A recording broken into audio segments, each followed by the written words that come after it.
On June 12, 2026, SpaceX is skipping the traditional Wall Street roadshow entirely.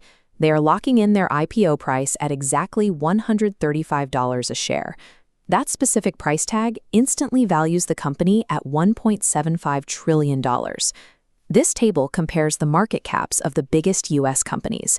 At $1.75 trillion, SpaceX immediately becomes the seventh largest corporation in the country, landing directly above Meta. A private aerospace company is debuting on the public markets with a higher valuation than a social media network with billions of daily active users. Entering as the seventh largest U.S. company means the traditional IPO risk profile no longer applies. At this scale, the growth expectations are already baked into a nearly $2 trillion valuation. Retail investors are getting an unusually large slice of this pie.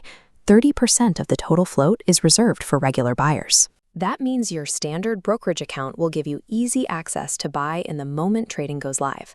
This high allocation forces a serious question. Are you getting a rare chance to buy into a dominating market force, or are everyday investors being used to cash out early insiders?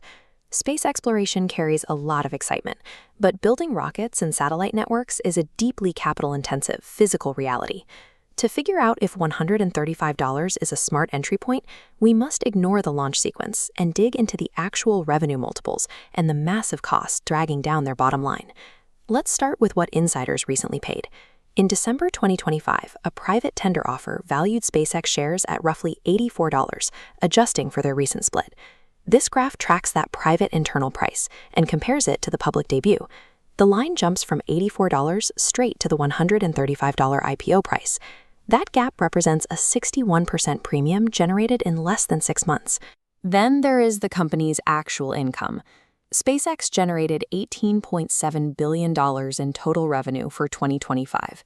When you weigh that $18.7 billion against a $1.75 trillion market cap, the stock is trading at roughly 94 times its revenue. A 94x revenue multiple breaks historical records. Even among the highest growth tech giants during peak bull markets, numbers like that are non-existent. Paying 94 times revenue leaves absolutely zero margin of safety. To justify the $135 price tag, their business will have to execute flawlessly for years just to catch up to the math. Right now, 61% of their current revenue comes from the hardware sitting on the ground, their Starlink internet service. Yet, despite those billions flowing in from subscribers, the company as a whole is heavily in the red. Contrasting their annual revenue with recent cash burn, SpaceX posted a $4.28 billion net loss in Q1 2026 alone. Looking closer at this negative bar, the massive drain isn't from building rockets. It's driven almost entirely by heavy spending on AI infrastructure. Specifically, they are locked into a data center contract with Anthropic that costs them $1.25 billion every single month. Buying in at $135 effectively subsidizes billions in monthly burn to build an infrastructure monopoly. The investment's value depends entirely on that future dominance, as the current balance sheet shows only significant losses. But the company's fundamentals are only half the story. The stock's initial price action is going to be driven by pure market mechanics. SpaceX will trade on the NASDAQ exchange, which introduces a very specific structural twist. The exchange recently implemented a fast entry rule designed to immediately add massive, newly public companies directly into major indices.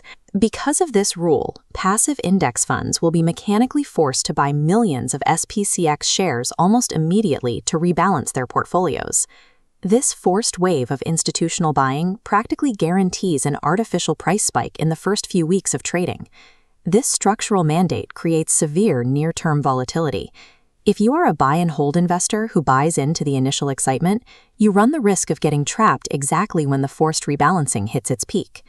This flowchart maps out 2 distinct investment paths to help determine if SpaceX fits your portfolio.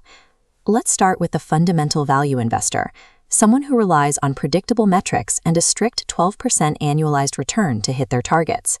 If you feed the current data into that strategy, a 94x revenue multiple and a $4.28 billion quarterly cash burn, the math falls apart. These extreme metrics break traditional value models, leaving no margin of safety. For the strict value investor, the logical move is to bypass the IPO entirely and wait for actual earnings to catch up to the $1.75 trillion valuation. Now let's look at the other side of the tree, the momentum trader or the long-term thematic believer. For short-term traders, combining a massive 30% retail float with the Nasdaq's forced passive fund buying creates a very specific environment. It establishes a highly volatile, structurally predictable setup that is primed for trading around those initial price spikes. For the decade-long believer, you pay a steep premium expecting Starlink and Anthropic data centers to become an undeniable global monopoly. But severe short-term risk means both strategies require strict exit strategies once index funds finish buying. The $1.75 trillion valuation creates a historic momentum bet. While tactical traders can exploit the structural buying requirements of the indices, traditional value investors face a price that the current earnings simply cannot justify.